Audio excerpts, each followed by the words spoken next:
Hello students, welcome to digital platform of Winsome International School. आज हम पढ़ेंगे chemistry में क्लास 12th का चैप्टर नंबर सेकेंड, इलेक्ट्रोकेमिस्ट्री का next part, corrosion and its prevention. Corrosion क्या होता है और उसको कैसे रोका जाता है। इस कोरोजन क्या होता है कि कोई भी मेटल जब एनवायरनमेंट के अंदर जो एयर है या वाटर है उससे रिएक्शन करता है और एक नया प्रोडक्ट बना देता है और वो प्रोडक्ट वेस्ट होता है। जैसे ऑक्साइड ऑक्सीजन से रिएक्शन करके ऑक्साइड बना दे, सल्फर से रिएक्शन करके सल्फाइड बना दे, तो कार्बन डाइऑक्साइड से रिएक्शन करके कार्बोनेट्स बना दे। और वो मेटल के जो ऑक्साइड है, सल्फाइड है, कार्बोनेट्स है, वो मेटल के नेचर को खराब कर देते हैं, मेटल को खराब कर देते हैं।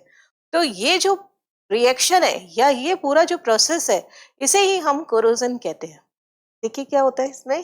कोरोजन में it is a process of deterioration of metal. Deterioration मतलब उसके प्रॉपर्टीज में चेंज होना या प्रॉपर्टीज खराब हो जाना as a result of its reaction with air और water in the atmosphere surrounding it. जैसे आपने को बहुत बार सुना होगा कि जो सिल्वर के मेटल्स होते, सिल्वर के जो यूटेंसिल्स है या जो सिल्वर की चीजें हम पहनते हैं वो ब्लैक हो गई है, उसे थोड़े टाइम बाद हमें साफ करना पड़ता है। या फिर कॉपर के जो कंटेनर्स होते हैं उनके ऊपर एक ग्रीन कलर की कोटिंग आ जाती है जब वो वाटर के कांटेक्ट में रहते हैं, तो वो कॉपर का मटेरियल जो है वो खराब हो रहा है, फिर उसको हमें स्क्रैप करके और अच्छे से साफ करना पड़ता है। ऐसे ही आयरन के जितने भी ऑब्जेक्ट्स होते हैं वो एयर और वाटर से रिएक्शन करके वो रस्ट बना लेते हैं, जंग बना लेते हैं। इससे एफी मेटल जो होती है वो डैमेज हो जाती है या वो ऑब्जेक्ट जो होता है वो खराब हो जाता है। और इसी को ही हम क्या बोल देते हैं, कोरोजन। जितनी भी मेटल्स हैं वो किससे रिएक्शन कर रही है, एयर के अंदर जो ऑक्सीजन है या वॉट मॉइस्चर है उससे रिएक्शन कर रही है और उसकी प्रॉपर्टीज या उनका डिके हो रहा है, वो खराब हो रही है। तो इसे ही क्या बोला है, कोरोजन। जैसे silver tarnishes, copper develop a green coating, lead और steel loses their lustre due to corrosion. कौन कौन से फैक्टर्स है जो कोरोजन पर अपना इफेक्ट डालते हैं या किन के कारण कोरोजन होता है। फर्स्ट है position of metal in EMF series. इसी चैप्टर में हमने एक इलेक्ट्रोकेमिकल सीरीज पढ़ी थी, इलेक्ट्रोकेमिकल सीरीज। इस सीरीज में सबसे ऊपर की तरफ था लिथियम, देन था हाइड्रोजन मिडल में, और in the last F2। Hydrogen का इलेक्ट्रॉन पोटेंशियल जो था वो 0.0 इलेक्ट्रॉन वोल्ट था, इससे ऊपर नेगेटिव था और इससे नीचे पॉजिटिव वैल्यू थी। इससे ऊपर, तो हाइड्रोजन से ऊपर जितनी भी मेटल्स होती हैं क्या होती हैं, एक्टिव मेटल्स। अब देखिए यहाँ पे अगर दो मेटल की बात कर दी जाए,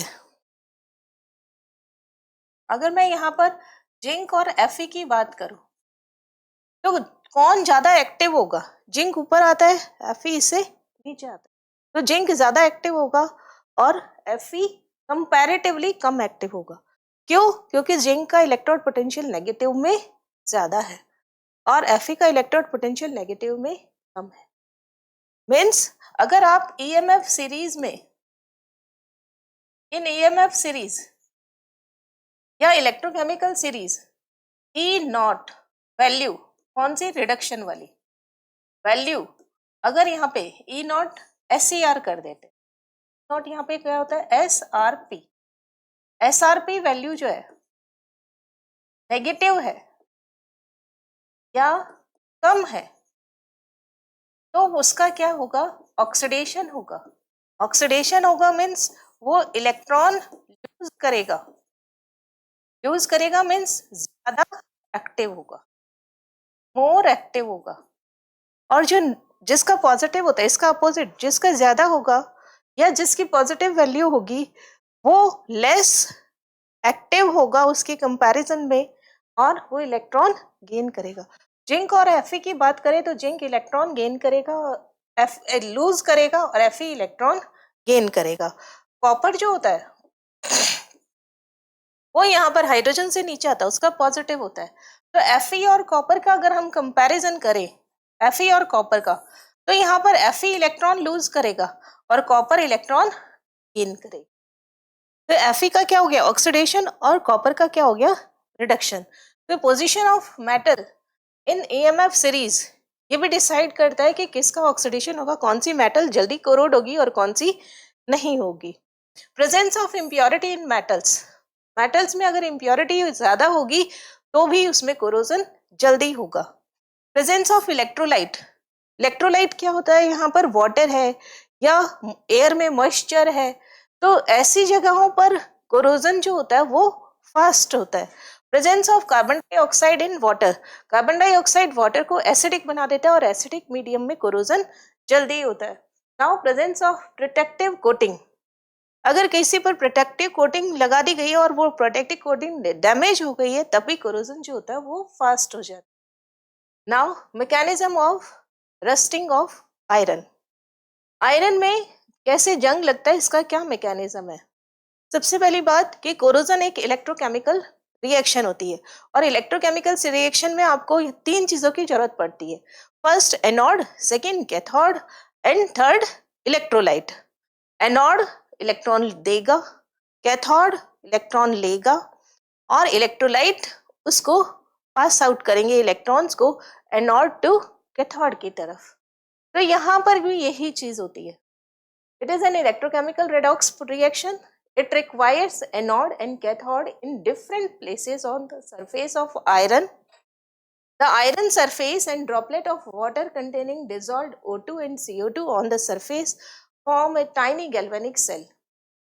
यहाँ पीछे डायग्राम में देखते हैं हम, ये देखिए ये आयरन का कोई ऑब्जेक्ट है, ये जो चीज है ये आयरन का ऑब्जेक्ट है और इसमें कुछ खड्डे वड्डे डैमेज हो गया ये और इसके ऊपर एक ड्रॉपलेट है। तो देखिए दो डिफरेंट एरियाज मिल गए, एक तो यहाँ पर इसके पास बिल्कुल भी यहाँ पर मेटल की सरफेस है, वाटर मॉइस्चर नहीं है, और दूसरा यहाँ पर वाटर से कवर्ड एरिया हो गया। यही चीज ये बोल रहा है, आयरन की surface and droplet of water containing dissolved O2 and CO2 on the surface of Fe form a tiny galvanic cell. Now film of moisture containing dissolved carbon dioxide behave as electrolytic solution. Means यहाँ पे transfer कौन करेगा electron, medium कौन provide कर रहा है, water कौन सा विथ CO2 और O2 covering a metal surface at various places. Pure metal हो या रीजन जहां पर की enclosed by water is exposed to low amount of oxygen, anode का मतलब प्योर मेटल जो होगा वो एनोड का काम करेगा और इम्प्योर मेटल जो होगा जहां पर पे हाई अमाउंट ऑफ ऑक्सीजन होगा वो कैथोड का काम करेगा। ये यहाँ पे देखिए, यहाँ पर जहां पर भी ऑक्सीजन ज्यादा है, ऑक्सीजन ज्यादा कहाँ होगी, इस एरिया में जहाँ पे पानी नहीं है, और वो किसका काम करेगा, कैथोड का काम करेगा। और जहां पर ऑक्सीजन ज्यादा होगी, जैसे वाटर में डिसॉल्व्ड ऑक्सीजन ज्यादा है, तो यहाँ पर ये किसका काम करेगा, एनोड का काम करेगा।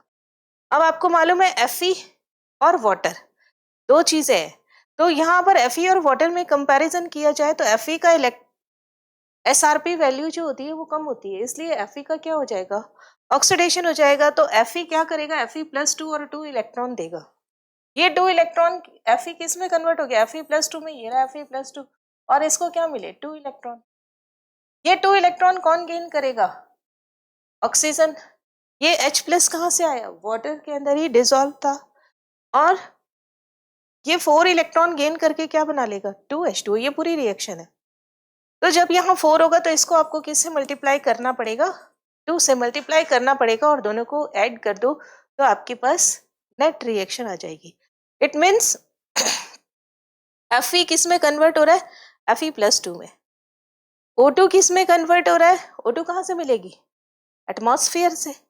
वो कहाँ किस में कन्वर्ट हो रहा है, मॉइस्चर में, मीन्स वाटर में। और ये वाटर क्या कर रहा है, इलेक्ट्रॉन को कंडक्ट करने का भी काम कर रहा है।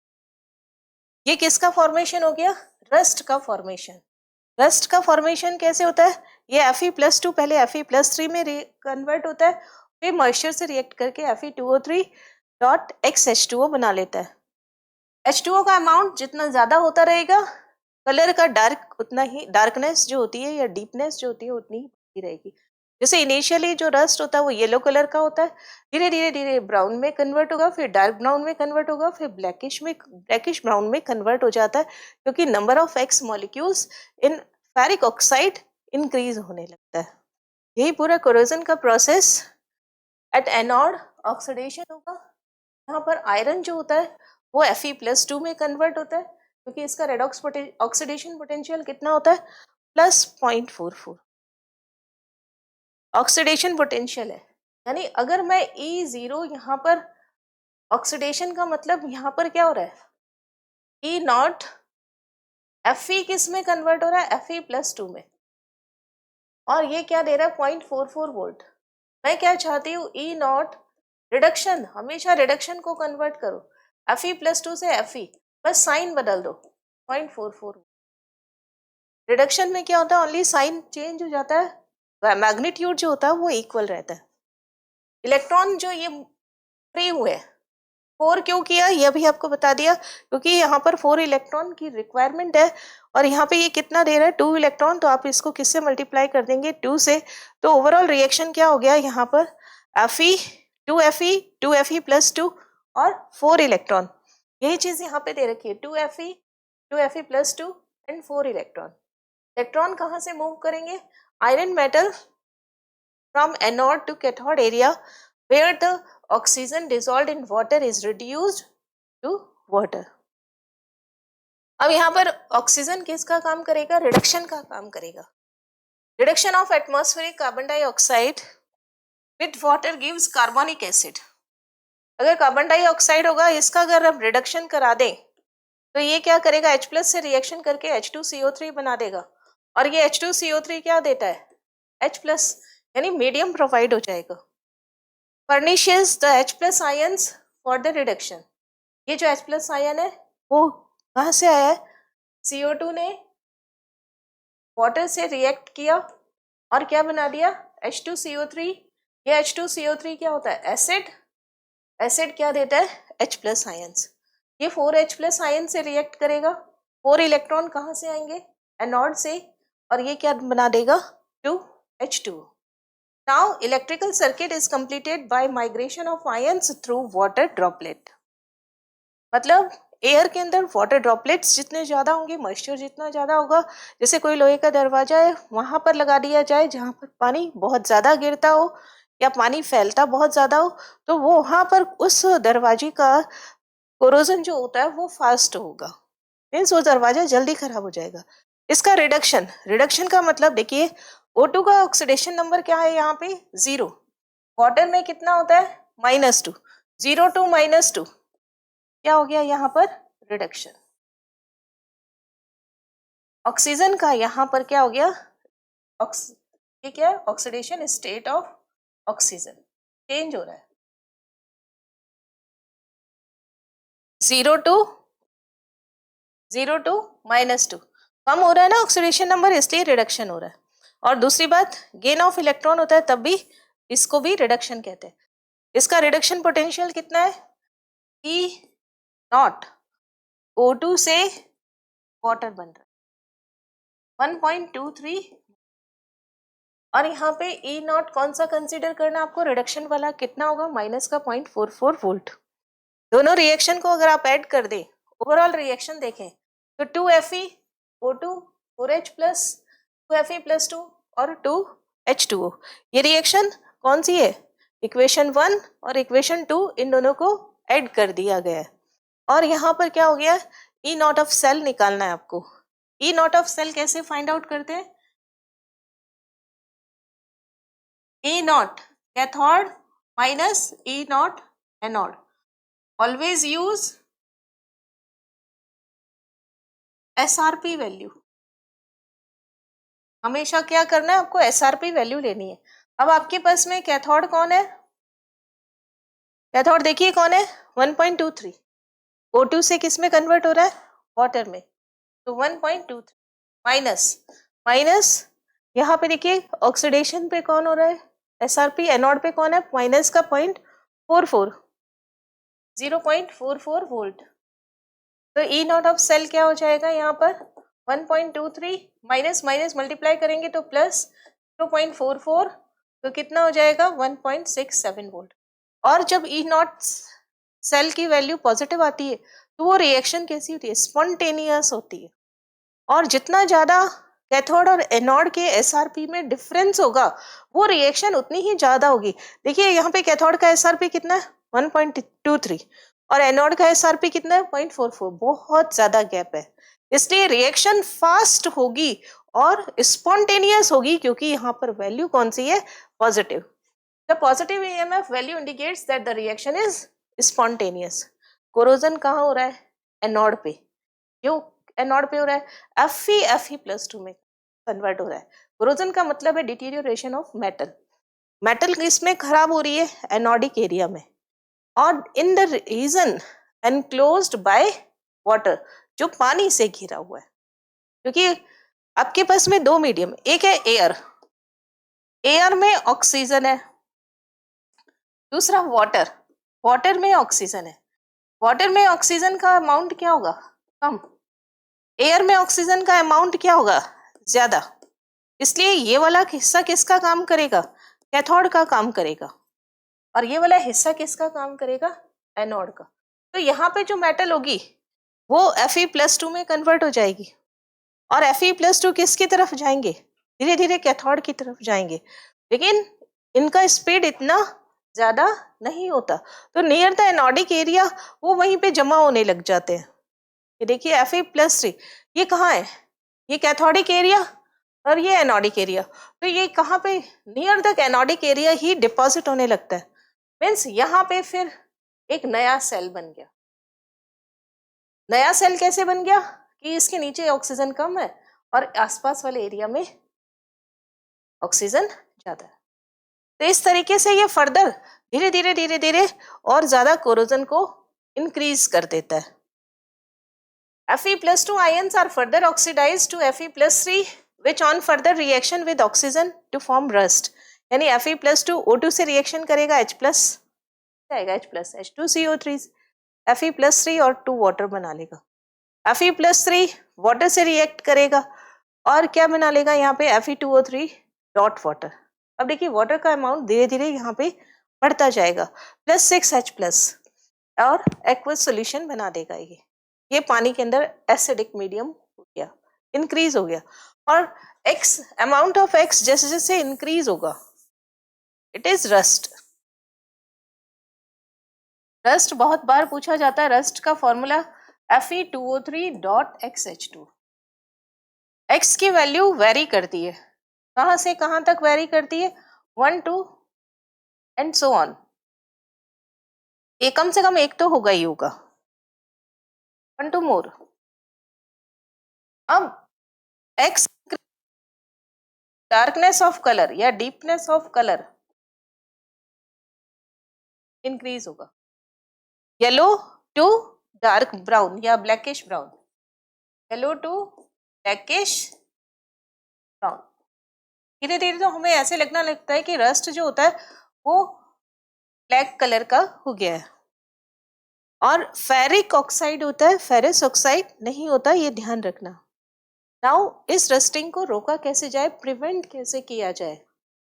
तो सबसे पहला यही है कि अगर कहीं पर भी आपके पास मॉइस्चर है तो उस मॉइस्चर को सरफेस से, मेटल की सरफेस से हटाते रहिए। दूसरा कि हमें कंसंट्रेशन ऑफ O2 चेंज नहीं होने देना है। कंसंट्रेशन ऑफ O2 उस मेटल के अगर सराउंडिंग चेंज हो रहा है तो वो रस्टिंग का काम करेगा। कुल मिला के बैरियर वहां पर लगा दे कोई, या बैरियर से हम उसको प्रोटेक्ट कर सकते हैं। बैरियर कैसे लगा सकते हैं, वो मेथड्स इसमें दिए गए हैं। In this process, the metal is not allowed to come in contact with air, moisture, oxygen and carbon dioxide। इन्हीं से रिएक्शन हो रही है, एयर से, मॉइस्चर से, नमी से, उसमें ऑक्सीजन है उससे, या कार्बन डाइऑक्साइड से। अब आपको ये चीज मेटल की कांटेक्ट में आने से बचाना है। कैसे बचाएंगे, first coated with paint, metal की सरफेस को पेंट से कोट कर दिया जाए, ऑयल या ग्रीस लगा दे तब भी इस पे मॉइस्चर नहीं चिपकता। On the iron of iron tools and machineries, इसीलिए बार बार मशीनरीज जितनी भी होती हैं उनमें ऑयल या ग्रीस दिया जाता है. Coating the iron surface with non corroding material like nickel, chromium, aluminium by the process of electroplating. Electroplating method से हम क्या कर दें, निकल, क्रोमियम, एल्यूमिनियम, ये लेस रिएक्टिव मेटल्स होती हैं. लेस रिएक्टिव क्यों होती है? वैसे तो बहुत ज्यादा रिएक्टिव है, लेकिन जैसे ही O2 से रिएक्शन करके ये ऑक्साइड्स बनाते हैं तो इनके ऑक्साइड चिपचिपे होते हैं, एडहर नेचर के होते हैं, वो उस मेटल की सरफेस पर ही चिपक जाते हैं, तो फर्दर नई मेटल की सरफेस नहीं मिलती है. इसलिए नॉन कोरोडिंग मटेरियल होते हैं ये. Coating the iron surface with phosphates and other chemicals gives the protection from air and moisture. Means कुल मिलाकर के आपको कोट करना है. डिजाइनिंग भी मेटल की इस तरीके से बना दो कि वहां पे कोई सॉइल या मॉइस्चर ठहर नहीं पाए. जैसे आजकल आपने देखा होगा कि ऐसे खिड़कियों के दरवाजे ऐसे नहीं ये खिड़कियां या दरवाजे ऐसे एकदम ऐसे नहीं बनाते, या इस तरीके से नहीं बनाते, या यूं नहीं बनाते. क्यों नहीं बनाते? क्योंकि यहाँ पर क्या होगा, ये जो कोना है यहाँ पर धूल टिकेगी, इसके ऊपर मेटल के ऊपर सरफेस के ऊपर कुछ ना कुछ मटेरियल डिपॉजिट हो सकता है. इसको कैसे करते हैं, ऐसे गोलाई में, ताकि यहाँ पर कुछ भी चीज रह ना सके. ये इस तरीके से कॉनिकल शेप में कर देते हैं. ऐसे इस तरीके से इसको डिजाइनिंग नहीं किया जा सकता. मीन्स मटेरियल्स की डिजाइनिंग में चेंज करके भी हम उसको बैरियर प्रोटेक्ट कर सकते हैं. Now sacrificial protection. Sacrificial protection का मतलब है, नाम से ही पता चल रहा है, खुद का सैक्रिफाइस कर दे और उस मेटल को कोरोड होने से बचा ले. बहुत जगहों पर ये मेथड यूज किया जाता है.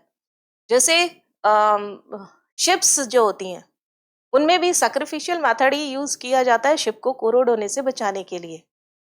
क्या होता है इसके अंदर, जो भी मेटल की सरफेस है, आयरन मेटल की सरफेस है, यहाँ पर किसी और मटेरियल का पेंट लगा दे. जैसे यहाँ पर मेटल कोई दूसरी मटेरियल है उसका पेंट लगा दे, जैसे जिंक का पेंट लगा दिया, तो ये क्या करेगा, जिंक कोरोड हो जाएगा खुद और मेटल को, एफी मेटल को बचा लेगा. ये किसकी कौन सा मेटल है, ये जिंक, ये जिंक मेटल है. और ये कौन सा मेटल है, एफी. ये क्या करेगा, कोरोड फर्स्ट, पहले कोरोड हो जाएगा, खुद को सेक्रीफाइस कर देगा. यानी जिंक किस में कन्वर्ट हो जाएगा, Zn+2. और ये जो प्रोसेस होता है इसके ऊपर जो ये लगाना, पेंट करना, उसे ही बोला जाता है गैल्वेनाइजेशन. आयरन पर जिंक का कोट करना ही क्या कहलाता है, गैल्वेनाइजेशन. एक इलेक्ट्रोप्लेटिंग देखा था आपने, निकिल, क्रोमियम और एल्यूमिनियम का इलेक्ट्रोप्लेटिंग मेथड से नॉन कोरोडिंग मटेरियल का टेप किया जाता है, कोट किया जाता है. दोनों में फर्क है, इसमें जिंक मेटल का यूज किया जाता है और Fe नॉट कोरोड. मतलब Fe इलेक्ट्रॉन नहीं देगा, कौन देगा, जिंक. जिंक कहेगा कि नहीं, जब तक मैं हूं Fe को इलेक्ट्रॉन देने की जरूरत नहीं है. इसलिए जब तक इसके ऊपर जिंक की कवरिंग रहेगी तब तक ये आयरन मेटल कोरोड नहीं होगा. It involves the covering of iron surface with a layer of metal that is more active मतलब more electropositive than iron. So more active metal will lose electrons first, not iron. When zinc is coated on the iron surface, this process is known as galvanization. बहुत important process है ये, इसे sacrificial protection बोला जाता है. Now using anti-rust solution. आजकल बहुत सारे ऐसे सॉल्यूशन बन गए हैं जो कि जिन पर रस्ट नहीं लगता. कौन कौन से हैं, अल्कलाइन फॉस्फेट्स. ज्यादातर ये फॉस्फेट्स या क्रोमेट्स होते हैं, और alkaline chromates to their alkaline nature prevent the availability of H+ ion. Acidic medium में कोरोजन फास्ट हो रहा है, हमने उसका मीडियम ही चेंज कर दिया, अल्कलाइन कर दिया. Phosphate provide a thick film of insoluble iron phosphate which protect the iron objects from rusting. Phosphate में क्या करता है, ये आयरन फॉस्फेट बना लेता है, और ये आयरन फॉस्फेट जो होता है वो कोरोड नहीं होता, और इसलिए आयरन ऑब्जेक्ट्स जो होते हैं वो सेफ रह पाते हैं। तो ये कुछ प्रिवेंशन मेथड्स से जिनसे हम कोरोजन को प्रिवेंट कर सकते थे, रोक सकते हैं। रस्टिंग, आयरन को रस्ट लगने से रोक सकते हैं, और आयरन के ऑब्जेक्ट को लंबे समय तक उसे यूज में लिया जा सकता है। कोरोजन में इतना ही पढ़ेंगे। नेक्स्ट सेशन में इससे आगे क्या देखेंगे। Thank you so much.